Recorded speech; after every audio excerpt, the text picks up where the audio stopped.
who is a speech pathologist and the AAC Coordinator at Spaulding Rehab, to talk about addressing AAC during this time of COVID. We really appreciate all of you joining us after, I'm sure it's a long week, on Thursday night and on Thursday evening.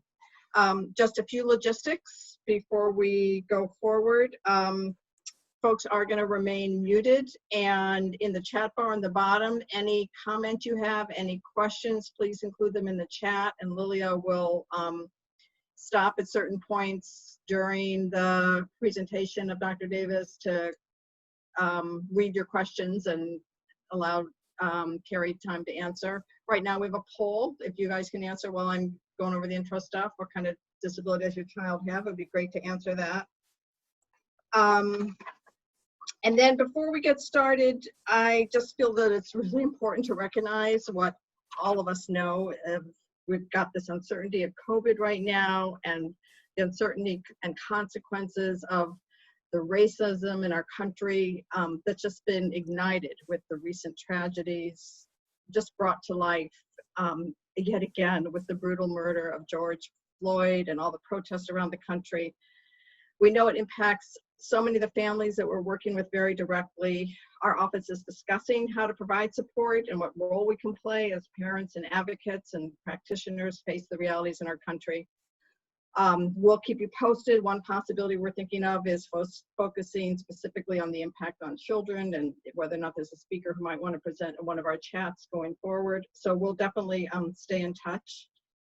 And Lily, is there anything logistics I'm forgetting? No, it looks good. I put some information in the chat box too about how to submit questions. Great. So Kerry, thanks so much for taking your time to be here, and we'll turn it over to you.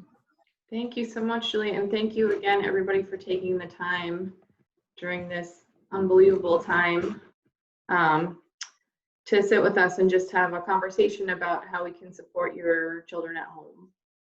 So as Julie said, I'm the AAC Coordinator at Spaulding Rehab in Lexington, and I see a wide variety of children, many children with autism. I see that many of the people joining us tonight have a loved one with autism, along with some other pretty complex communication needs.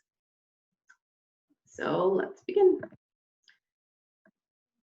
So first, I just wanted to talk about AAC in general. So AAC has a lot of different components. So it might look like sign language. It might look like pictures that are printed out that you put in a book, or like a picture exchange communication system. It might look like an iPad with some sort of speech technology or some other sort of high-tech system that allows the child to speak using synthesized voice.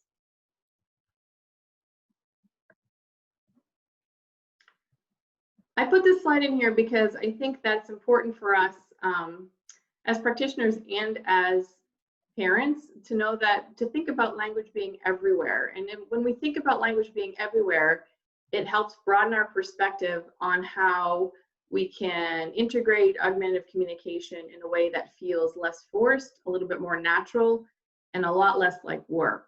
So I'm hoping that with our brief conversation this evening, it might give you some ideas on thinking about what you are doing likely already, how we can take those things that you're doing at home to support your child and build AAC around it.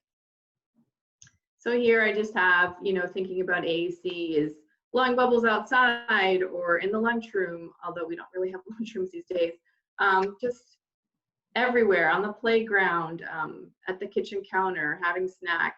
This is where we can find those opportunities for your child to build more skills around language and using augmentative communication.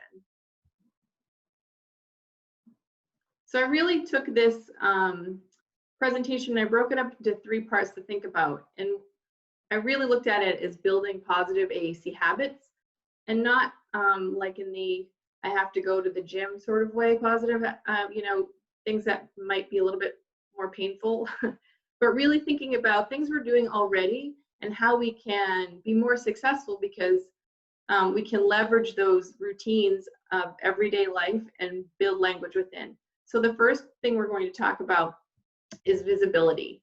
So when we're thinking about visibility, if you see something, you can access it. So really, if you're taking it out and you have your device and it's in the closet, it's out of sight, out of mind. But if you have it in a consistent place, on your counter, in your child's bedroom, or wherever makes sense, then you are more you're more apt to share that exposure with your child. So you're going to bring the device to them, or they know where to find it. And part of that is making sure that we also make sure that it's charged every night. I often have patients be part of that project, so we teach them how to plug it in safely, of course, just to get those routines built in, that this piece of equipment is really important in terms of providing a voice. Again, we put it in the same place every night so that it's charged and ready to go the next day. And also, one really important component is having the device with them wherever they go. So I know that we're not traveling a lot these days, but even from room to room in your place of residence, that child needs to have access to it and carrying it, whether it's with a strap or a backpack or a case, or however it works, to make it more accessible to them. This helps develop a sense of ownership, and again, establishing those nice patterns for them to be able to access the device. Accountability. So if you look at your day, you can probably think of many routines that you're doing every single day that can include language. So I put these visuals up here just to kind of give us some reminders of things that we can build language around. So maybe your typical day kind of looks like this up in the corner, or maybe not these days, I have no idea. But hypothetically, let's say, you know, you're looking at your schedule and you're like, okay, so the first thing my child does is they get up, they wake up, they brush their teeth, they go have breakfast. Now, what kind of language can I look into those activities and build? So one of the ways we're able to frame that is by making a sort of a brainstorming list. So one of the things I do with my families at the clinic is I say, okay, let's just write down those activities that happen between 8 a.m. and noon. Okay, great. Now let's go find some photos that might represent that and make a visual schedule.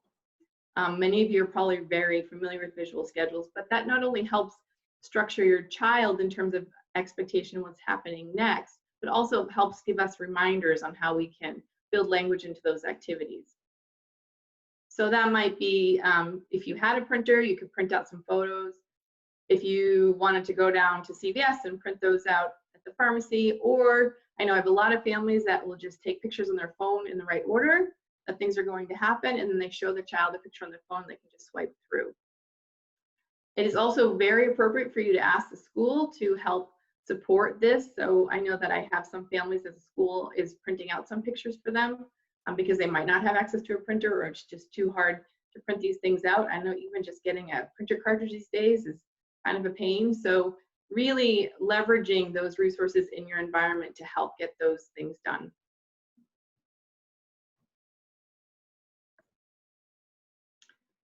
And then once we have accountability and breaking down that schedule for the day, now we can kind of build backwards and figure out how that looks.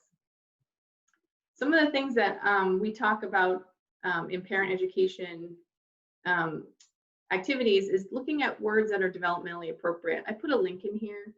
I won't bore you all with opening it up and showing you the massive amounts of words in here, but really it's looking at the most developmentally appropriate words to choose for your child. And this is something that you would work on with your SLP and coordinating which words those are so that you can practice them at home. We also have to look at words that are empowering and have immediate reward. So one of the things I often find I'm talking to parents a lot about is, of course, those children who are working on toileting or asking for the bathroom. That is absolutely important. However, if you're teaching a child how to use the bathroom, it might not be so reinforcing, right? Because it's kind of a struggle. So that might not be the first word I would choose when teaching a child how to communicate. It might be something more like cookie or car or whatever it is that they are really interested in, so that they can get that buy-in and that immediate reward. And we know that the more we're able to meet their needs, the less likely they are to have behavioral outbursts. So I definitely have had stories of children who who have their device, going through the airport even, and about to have a meltdown, and the parents were able to model, I need a break. This is too loud. And the child immediately was able to get up, compose themselves, and carry on. So these things are really important in terms of labeling, especially emotions, especially in this time. It's okay to feel, angry, sad, all of those things. And now we have a way through AAC to be able to do that. And the follow-up to that is then usually pairing it with something that's comforting. So maybe it's, I feel sad, I need a hug. Those things are all appropriate and really good ways to model using AAC functionally. Another thing to think about is, again, collaborating, what those words might look like at home. So school vocabulary may look a little bit different than home vocabulary. I had a mom a couple of weeks ago talk to me about how she was working on a lot of these academic words, which is great around school, but she was finding her son wasn't really connecting with it because there was no context at home. But what he was really connecting with was the hammock outside, because he loved to go swing in it. So what we decided in collaboration with the school is to work on words like go and push and get me out and all done. Those were really, really motivating ways to work around that activity. Another one is screen time. Kids are getting a lot of screen time these days. But you can use your AAC device to ask to change the channel or turn it on, or ask for a specific TV show. So again, we're just modeling those sorts of words within a very functional context. And certainly if you have any questions, you can just pop them in. Do we want to take a pause here for a question break? Yeah, I think that'd be great. Okay. We do have some coming in, and I also have a poll here. Just 1 second, let me pull that up. Okay, if everyone could respond to that poll. Our first question is there still a deadline at the end of June for when SLPs have to obtain their full hours of telepractice training? Oh, that's a good question. The last I checked, and maybe Julie, you have more updated information on this, but I believe it's June, or maybe I saw July. that question. I'm not sure. I mean, we can do some research and email whoever it is. If you want to send your email to Lily, whoever had that question, we can send it out, or we can put the answer somehow. I don't know, Lily, how can we get the answer to a question that everybody might want to know? But Kerry, do you want to talk a little bit about, because I know I've talked about how relatively accessible that training is for SLPs? Yeah, so ASHA, which is our governing body in terms of certification, is offering free there's something called a learning pass, which usually they charge for, but through the end of, I think, June or July, they are offering all free workshops and courses. So that is very accessible to us as professionals in terms of getting those hours in. There are 10 hours that are required, but they also extended the timeline, but Julia will get back to you guys on what that looks like, on when those hours were supposed to be done. Great. Our next question is from someone asking about the pictures you had on your slide, where they would be able to get pictures like that to make their own charts. Oh, that's a good question. I use Google Images a lot. I also, actually I use that a ton. There are some low cost alternatives. I can actually post that to you guys at the end if you want. I don't know if you want specific websites or. Yeah, we'll send an email out Okay. tomorrow or Monday with a recording of today's chat and the slides, and then any other resources that might come up. So yeah, certainly. And then even some of the AAC companies, so like Sotelo has a whole bunch of visual supports on their website that are free that you can download. I would caution that a little bit to make sure that you're working with your SLP or your other special ed providers to make sure it's the right format or the right size or whatever, but those are some good resources. And the only other thing I would add in, depending on what your resources are and capacity in your household? Is that exactly the kind of thing that normally the school would be developing the picture images or making the updates on a electronic voice producing device? So those are completely appropriate things to turn to your school district for as well, if there's something that you need and need support in getting so that your child can continue to use and learn and communicate. Yeah, and to Julie's point, I see patients virtually who use devices, and definitely a lot of the families are getting those resources from schools, and so it's definitely an appropriate ask. Okay. And again, remember our helpline, if you are, we've found that school districts are trying to be very responsive. Sometimes they can't be or aren't, and that's certainly the kind of thing we can call our helpline as well, which I think Lily has provided in the comments. Yeah, I'll put that in there now. We have one more question for this break. Our district won't use Zoom, Google Meets, or anything like that to help speech therapies. Is there anything else that can be done to help with speech production without those tools? Other than taking some online webinars, that sounds like a two-part question kind of, right? So what the school's using and what other resources are available. There are a lot of things free online. I would not go like YouTube videos. I would kind of avoid those, but I have a slide at the end here of some device companies, and I would definitely go through them first because they have a lot of resources that'll help you for that. If you're talking about AAC specifically, if you're talking about speech therapy and speech production, that's a little bit of a different story in terms of resources. But you can also go to the ASHA, it's asha.org, which is, like I said before, our governing body has a great bunch of resources for parents. And that's really helpful, Kerry. And the only other thing I'm trying to ask that's embedded in the question is, so I'm guessing, but if the district's refusing to use any kind of platform that allows for speech therapy, then that's a real legal access issue. You know, your child needs, so if that's part of what the issue is, then there may be some way to contact the district, do some advocacy through the food chain to address that. I don't know if I'm assuming right in that question or not, but. Right. Okay. All right. Thank you. Welcome. So aside from the things that you can do at home, obviously working with your team. So I have a couple slides on here on some ideas on how to work with your team and sort of make the best use of organizing with your team, given that you're all in different physical locations right now. So you definitely can advocate for virtual speech therapy. Now, this doesn't mean that every single person is appropriate for it, but it should at least be considered.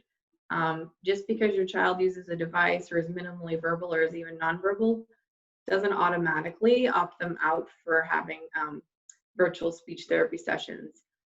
I think about 3/4 of the children I'm currently seeing virtually are minimally verbal and or use AAC devices, so it's absolutely possible. I know that I have colleagues that have been pretty creative in how they are providing virtual sessions. So it might be, I know that some people are doing like a morning meeting where they're including the child with AAC, but also in terms of direct services, doing some social skills type situations where they're doing like scavenger hunts and the child goes and finds something in their house and they come back and they share it with the group so they can have a group Zoom call. There are a lot of creative ways you can increase that level of engagement, even though it's a virtual platform.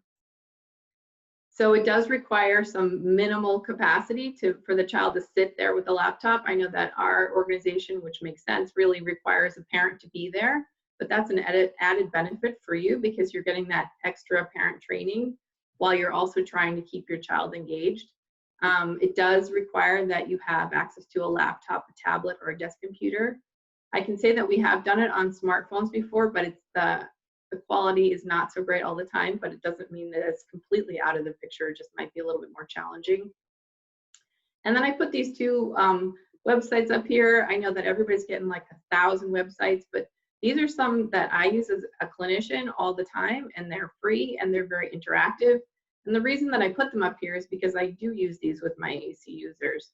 So as long as they're able to understand the task and manipulate a mouse, which many of them can because they also have tablets, that transition to mouse use is a little bit easier. Not all the time, but it's often easier than not, especially since everybody's got access to videos and everything else on their own personal technologies. These are two websites that I use a lot.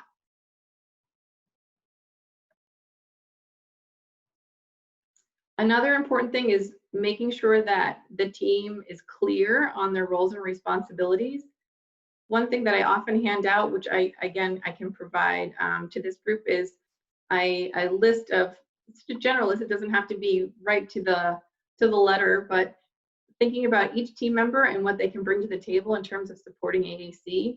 So this is obviously a very short list that I have on the slide because I didn't have enough room, but just thinking which team member is responsible for which job. So the speech therapist, or if you have an AAC consultant, would do things like help you find AAC supports and trainings online. They might also provide trainings to you through a Zoom call. They would consult with you on what kind of things go into your child's AAC system and how to program it. I spend a lot of my time on my Zoom calls doing a combination of interaction with the child and then pausing and usually adding a couple of things on the device while we have each other sitting there. I usually have mine on my end so I can model, and then they have theirs on their end so they can add things in. This person can also help with tech support and troubleshooting, and or hook you up with the person who's in charge, your sales rep or your company that's in charge of making sure that your device is functioning and supported. And obviously the speech therapist, along with any of the other team members, are in charge of making sure the goals on the IEP are addressed. I did put in communication goals. That's just a minimum here. The speech therapist, as I said before, language is everywhere. So really, all of those IEP objectives can be addressed through AAC, regardless if it's explicitly written, because language is language. So even math has some role of AAC, because you can talk about size or shape or more or less. So thinking broadly on how AAC can be integrated, it's not just its own little section in the IEP. The team chair obviously coordinates some needs around the IEP, and then your special education staff, your paras, and the general ed teacher will help to modify assignments. I think homework is an appropriate thing for you to ask. I also think it's also appropriate for you to ask how to implement it. So obviously special education teachers have a very specific training. Your parents, you have a very specific training, but not necessarily on how to implement homework, right? Especially when it's modified. So asking for very specific directions on how to implement these modified assignments is going to make your child more successful in accessing the curriculum. It's also appropriate to ask for advice around transitions. So they may have some tricks or tips that they use to help manage the child's behavior across certain situations, which could be generalized to home. So it's okay to have those conversations, and it's appropriate to have those conversations. We've got some more questions coming in. Do you want to take a break here? Yeah. All right, I'm also going to launch our next poll about training and support. So let me do that first. Okay. Our next question is, so this is someone wrote in about their son. Zoom has been a lifesaver for our son in terms of the interactive piece, the whiteboard, screen share, iPad apps that he uses that help generate language and expand, as well as creating strong connections and relationships with his outside provider. Unfortunately, our district is set on using Google Meet only, which is impacting my son's speech and OT sessions tremendously. I feel like that falls under AAC in terms of using Zoom and the interactive piece as his communication and regulation tool. Is there anything I'm missing in terms of Google Meet to download and use? So far, my research has been consistent with Google Meet being incompatible with iPad apps, and it does not have a whiteboard feature. Right. I haven't delved deeply into Google. I agree, though. I mean, I've heard from other parents feedback on that. And we have a couple of other platforms that we've used. We're limited in what we can use as a hospital because of the HIPAA compliance. So we have a HIPAA compliant version of Zoom, and we had something different that went through our medical record thing, which I don't need to get into. So I haven't been able to actually explore those other ones because we always are concerned about confidentiality. So that's one thing that I think you also probably should be mindful of when exploring these other tools. But Zoom in general, I like the fact that you can give remote access to the user. Sometimes you end up fighting virtually with the mouse with the child, but in terms of getting control of your screen. But I think it makes it so much more interactive. The annotative feature that you can use on here is great too. I can probably do it here. Can I do it on this one? Oh, I don't know if you'll... I don't think I can on this what the platform that we're using right this second. But the annotate feature is great because it has like a little laser looking pointer. So it really brings the child's visual attention to things on the screen that you need. And they also have stamps and other fun little things that you can do to make it a little bit more interactive and fun. Okay, thank you. Can I just add something to what Kerry said? Is, you know, all these issues, you're being the parents and the teachers for however many, whatever, I lost track of a number week we're in, but a lot. So you really see close up what is working and not working. And when you identify some gap, whether it's the lack of any kind of platform or an incompatible platform that's making it so your child can't access what he or she needs, one way to address that is through the remote learning plan. Hopefully all of you now have received a remote learning plan, the plan of how to implement your child's current IEP. And if the things that are missing are not included in the remote learning plan, then you can reach out to your school district. You can ultimately file a complaint if need be, but we have found that a lot of times writing to the team leader, writing to the special ed director about specifically what is missing can end up with more robust services. And the state has made it really clear that they expect more robust services to be included in remote learning plans over time. And we are now, getting close to the end of the school year. So I would just encourage you to address it through, that's one vehicle to address it. I just saw this poll, which is a little unfortunate. 77% of you are saying that you are not receiving necessary training through your child's school on how to use AAC. Now, I don't know what that might look on a regular day, but I can only imagine that this COVID thing has probably exacerbated any needs around training. You definitely, it's appropriate for you to ask the SLP for those resources. It's also okay for you to seek them out through your sales rep, or, I mean, most of them are very responsive. I found the sales reps of the device companies in terms of getting you the training that you need. They are also making sure that their clients are well supported because, they also have a business to run. So they have a investment in that as well. Okay. Our next question is about families who do not speak English. How would you handle children from families where English is not the home language, but the materials in school and sent home from school are only in English? Should parents use picture charts and other AAC in the home language at home, or would that confuse the student? Julie, do you want to take the first part of that? Because I think that's an accessibility issue anyway, right? Yes, it's very clear that the school district should be providing whatever translation and interpretation is needed for you and for your child in terms of accessing distance learning and remote learning, which would include anything around AAC. So in terms of both pieces that Kerry was talking about. If a parent themselves needs things translated so they can get the training and support to know how to support their child, then the school district should be providing a translator. If written things need to, an interpreter. If written things need to be translated, they need to be. And certainly in the communication system that's developed for home use pre-COVID and post-COVID should be translated so that the child can be communicating with their family. I would. Yeah, and to add on to that, if the bilingual component is a barrier and the child has an AAC device, I would hope that that AAC device is in both languages, the academic language and the language spoken at home, the primary language spoken home. Otherwise, it's probably not a really good fit of a device in terms of meeting that child and family's needs.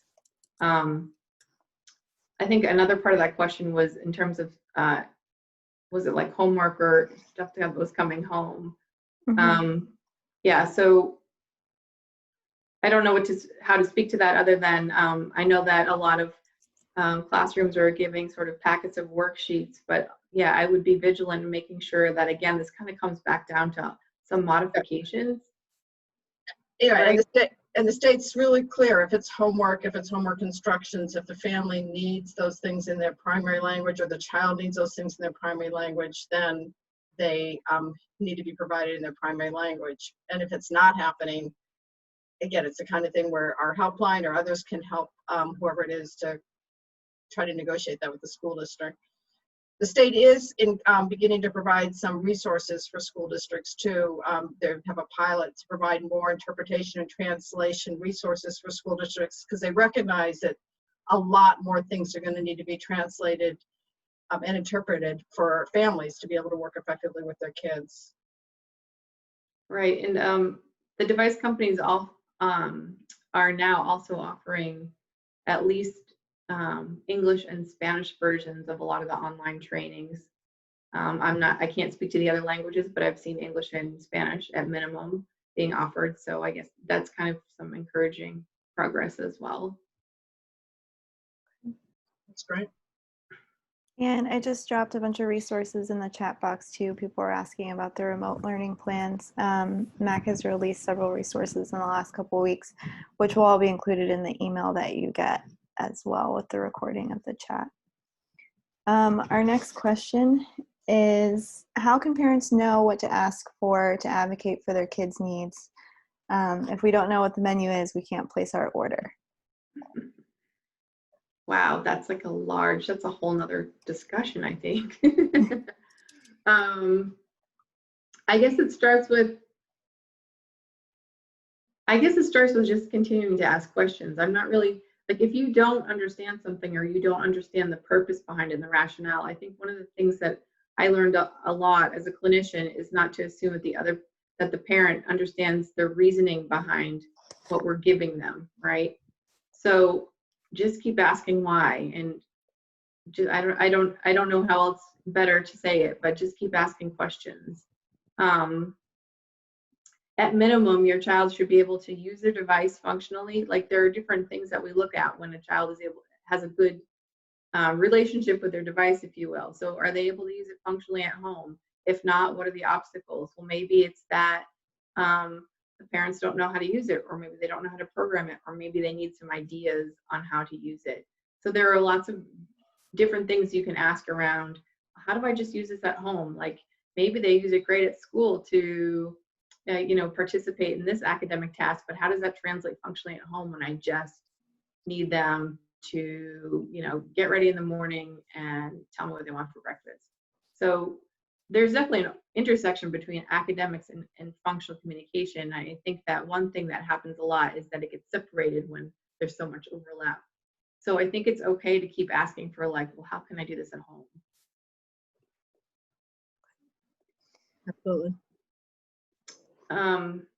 Any other questions? Yeah, our next question is, are there any interactive activity sites for kids of transition age, 14 plus, like about vocational or life skills? I don't have resources that. I tend to see kids that are a little bit younger, but that's an excellent question. I'm sorry, I don't have information for you on that. Okay. There was one of the, it's not specifically around AAC, but one of the chats that Lilia will be sending out, if you want to look at the recording, was specifically around the provision of remote transition services, and different transition expert gave a bunch of really creative ideas. So that might be one place to look, and then to meld that with the kind of strategies as Kerry's talking about, so kids who rely on AAC can access those kinds of opportunities. Mm-hmm. That sounds good. So I'm going to go back one slide just for a second. So we were talking about the team roles and responsibilities.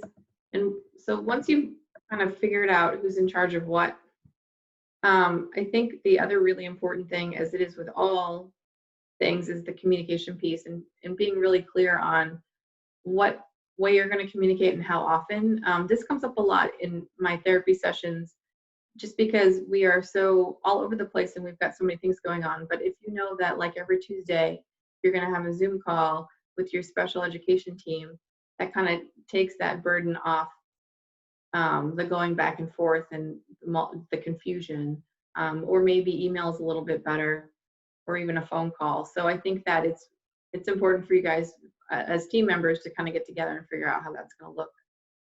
We already talked about this, but asking for modified work to do at home.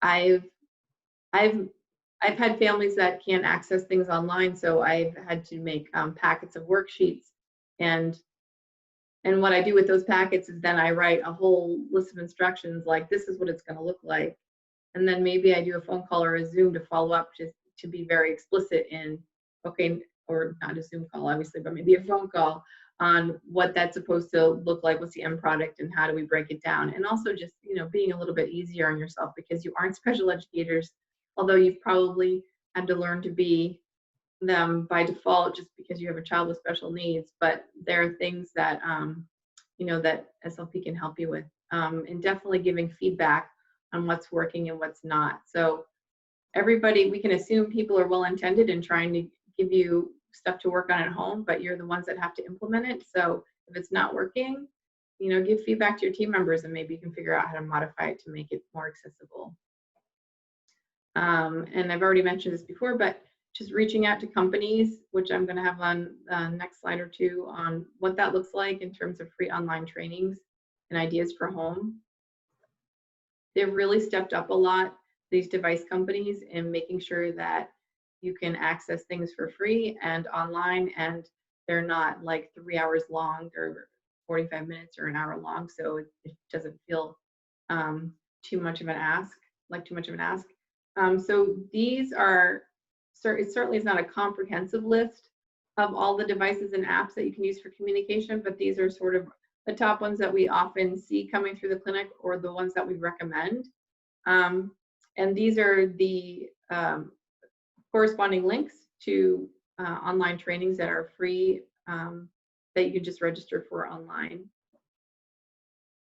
And then I put this website down here. This practicalaac.org is an awesome blog that you can just go online, and it gives you things to do like once a day. So if you're looking for homework around AAC, just to get in the practice of using it functionally, this website is awesome in terms of being able to do something that's practical and functional that you can do at home. Kerry, can you go back? Yeah.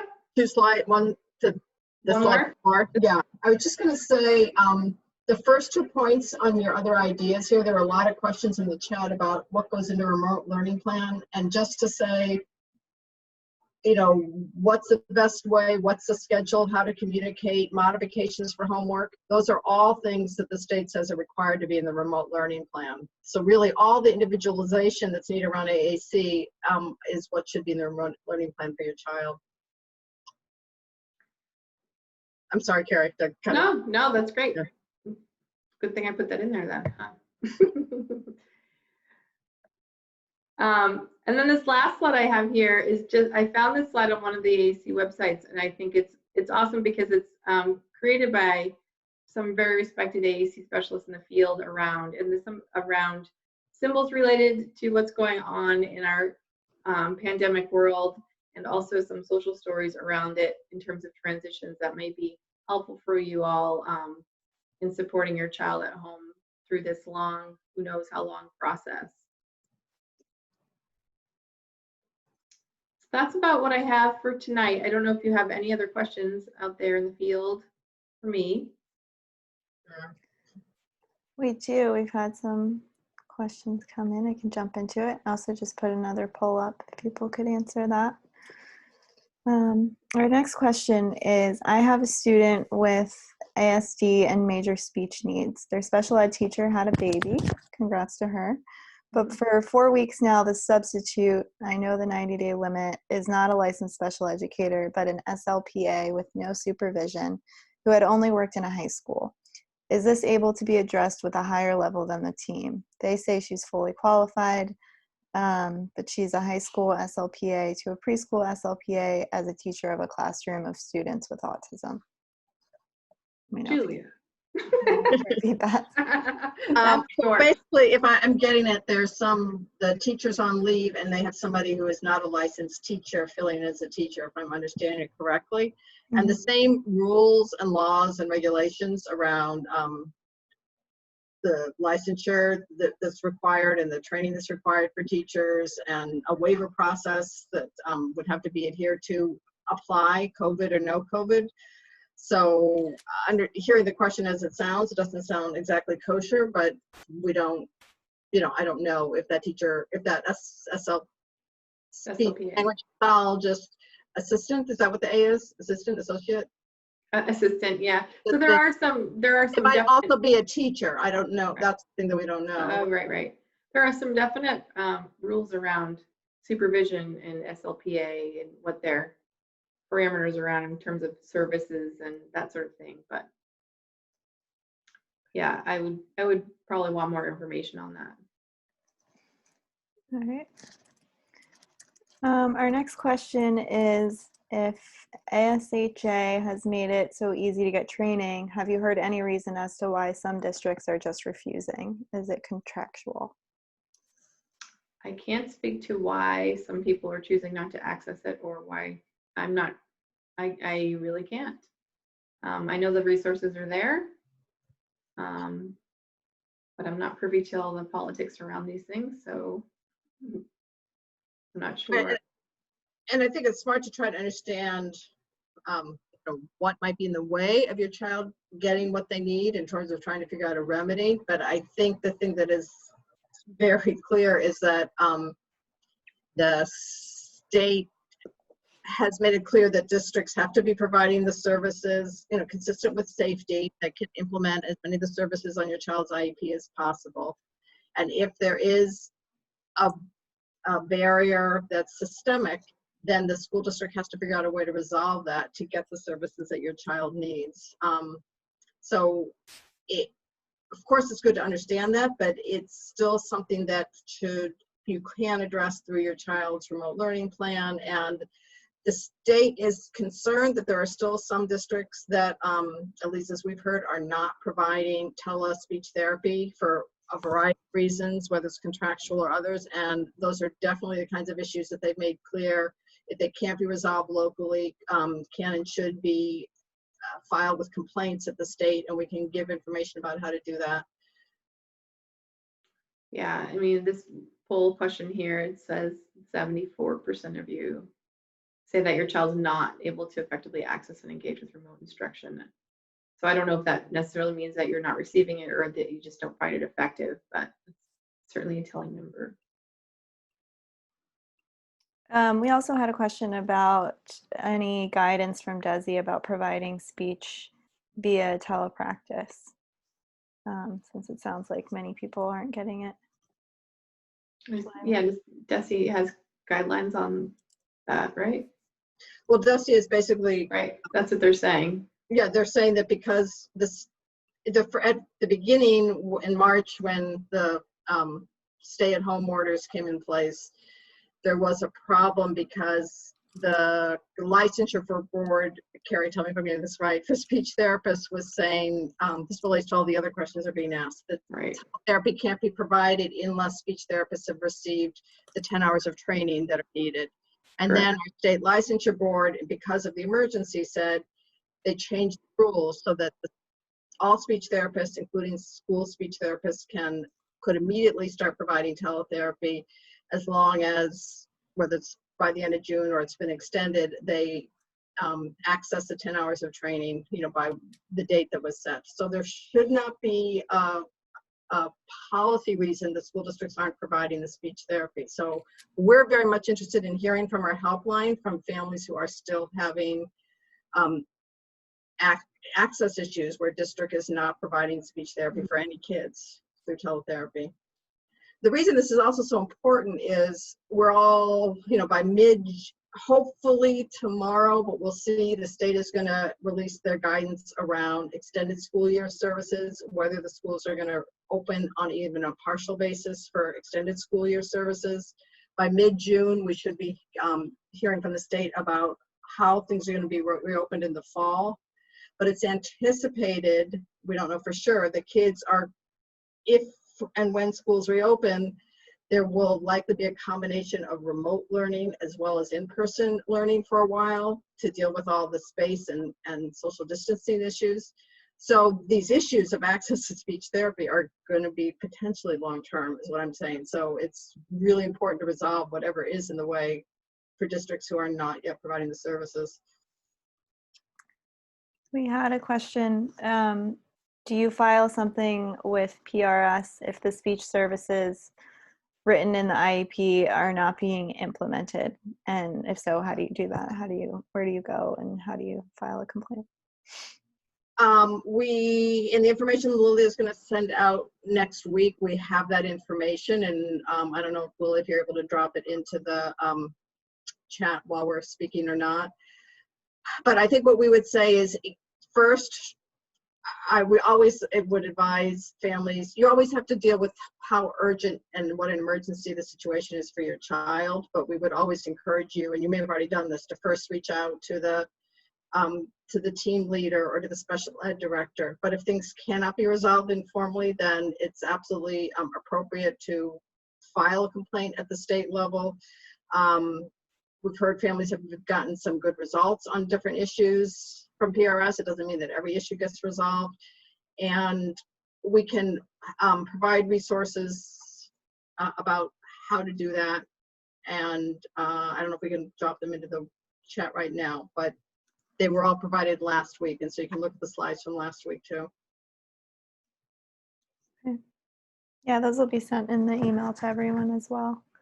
So again, it's not that, we know that all of the IEP services may not be able to be provided with remote learning, right? If there's speech therapy 5 times a week, they may or may not be able to provide the speech therapy 5 times a week.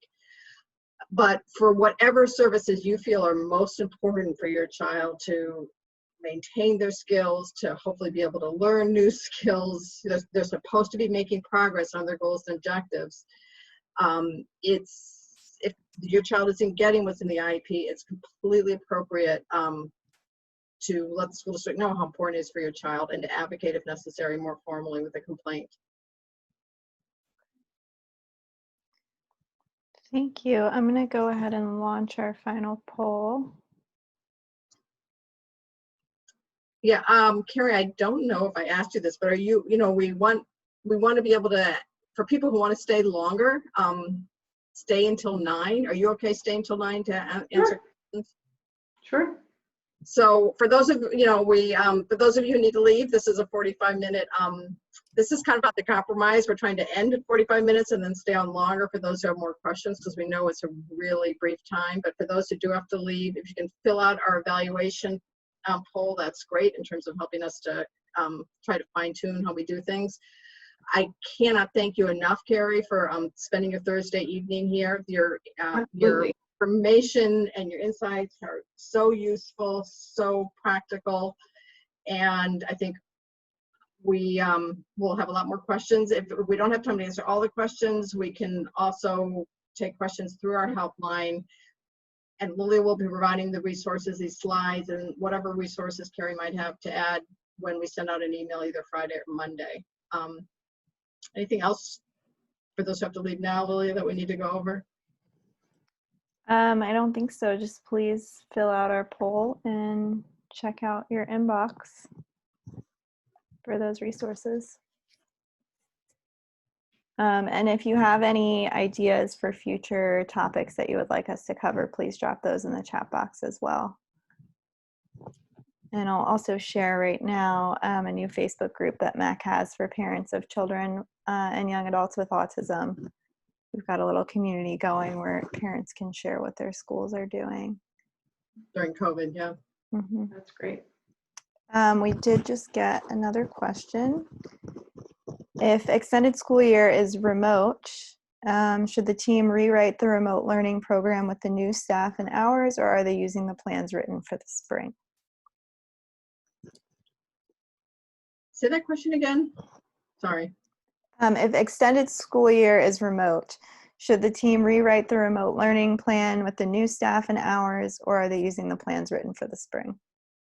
If the state issues their guidance that they're hoping to tomorrow, we will have the answer to that question. I know some districts are already assuming that they should revise the remote learning plan for extended school year, because sometimes extended school year services are, I mean, I think the bottom line that we know, regardless of what the state says, is that the remote learning plan has to implement as many of the services as can possibly be provided safely if it's remote learning is required.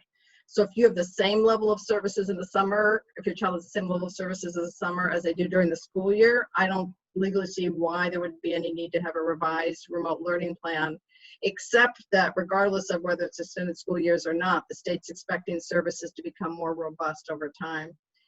If the level of services is different over the summer than during the school year, then arguably they might have a revised learning plan for the summer because of looking at the, regression standards are sometimes result in a different service delivery grid.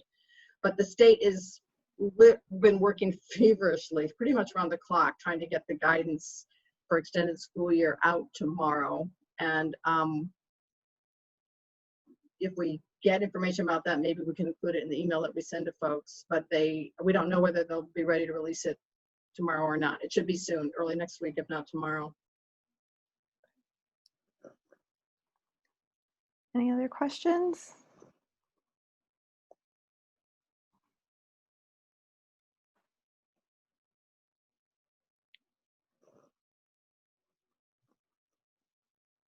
Great. Well, thank you again to Kerry Davis, who's just got an amazing amount of experience and expertise, not just around AAC, but now with AAC and teletherapy and remote learning. Yeah. And we're so fortunate that you were able to share your expertise with all of us tonight. We know that hopefully services will continue to be increasingly robust over time. We know that it is really hard to watch your kids as they struggle without the kinds of supports that they're used to during the school year, and how much of it is falling on the shoulders of families. And we really appreciate your willingness to spend the time tonight as we try to develop the supports and resources so the kids can get as much as possible during these really most distressing times. So thank you all, and we will see you next week. Julia, we do have one more question that just came in, and I know you'll want to answer it. So someone asked, will guidance be sent out soon for transition out of early intervention? Yes, hopefully Monday. The state may release Friday, and they hopefully Monday at the latest, and that is something else that we will be sending out as soon as we have it ready to roll, as soon as they have it ready to roll. But we anticipate that starting next week, any children who turn 3 between March 15th and August 31st should, and if the family feels that what's important is for them to continue to get their early intervention IFSP services while schools are still closed, then they can, even if they've been discharged from early intervention, they can contact back their early intervention service providers, because the state is going to allow them to continue to receive those services, since so many kids have been just abruptly terminated with their services because of the school closure. So that's kind of the bottom line, and we do expect it to roll out early next week from what we're hearing, but it's not over till it's over, so we will let you know as soon as we hear for sure. Okay. All right. Thank you. Thanks, everyone. Thank you. Thank Thank you. everybody. Thank you, Carrie. Thank you, Carrie.